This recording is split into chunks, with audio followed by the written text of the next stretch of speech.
Mga ka-YouTube, magandang blessing sa ating lahat. Kasi sa akin, pag nagising ko sa umaga is I consider it na blessing na. Kaya papasalamat ako na nagising ako at nabigyan ako ng another blessing. Ngayon dito tayo sa sa bilihan ng mga tanim, no? Mga tanim ng gulay. Kasi dito sa amin sa Barcelona, pagdating ng autumn at winter season, ito mo yung mga pananim na pwede namin itanim.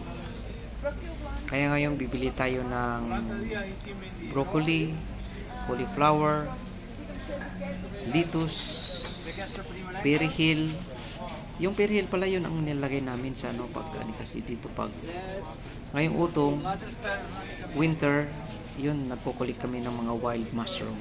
Kaya yung perihil at saka ako, yun ang nilagay namin sa mushroom. At tapos bibili din tayo ng sibuyas na pangtanim. Okay mga YouTube, Pak TV, thank you sa panood. May God bless us all.